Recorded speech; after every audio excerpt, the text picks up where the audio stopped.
Jordans, the sweet taste of revenge.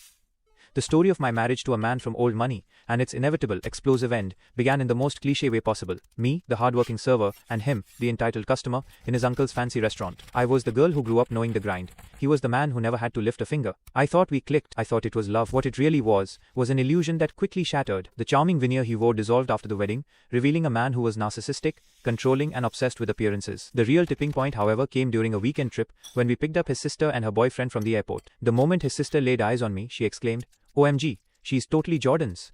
Her boyfriend laughed, and my husband chuckled along. I was confused. "What's Jordan's?" I asked. My husband, the smooth liar, told I had great style. Cute, right? For the entire trip, they called me Jordan's, and I took it as a sincere compliment. The punchline? The ugly truth came out one drunken night. But drinking wine when they started mocking how cheap my preferred bottle was. I brushed it off. Then, during a round of truth or dare, his sister dared my husband to tell me what Jordan's really meant. He laughed and casually delivered the blow. "Jordans is what we call homeless people who have swag." They erupted in laughter. I, suddenly sobered by the cold cruelty, just sat there, every ounce of humiliation burning in my gut.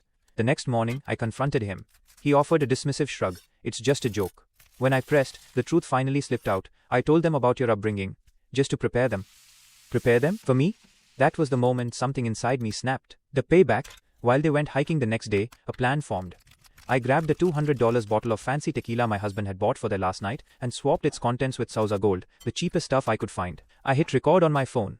I took real shots of the good tequila, looking straight into the camera. I spoke about my roots, how proud I was of my family and my values, and how grateful I was that I didn't turn into a snobby, heartless person like the one I married. That night, they returned. I watched them happily sip the cheap tequila, savoring the moment as they waxed poetic about its quality and smooth finish. Then, I smiled, stood up, and connected my phone to the TV. "I made something for you guys to say thank you for your visit," I announced. I hit play. Silence. Not a word. Just the sound of my voice and the video filling the room, followed by a suffocating quiet filled with regret and second-hand embarrassment. The final word. Later, my husband stormed into the room, yelling that his sister was crying because I had humiliated them. I simply looked at him and said, "Yeah, sucks, doesn't it?" They packed and left the next morning, never speaking to me again. When my ex-husband and I later visited Europe, she refused to even see us. And honestly, that was fine by me.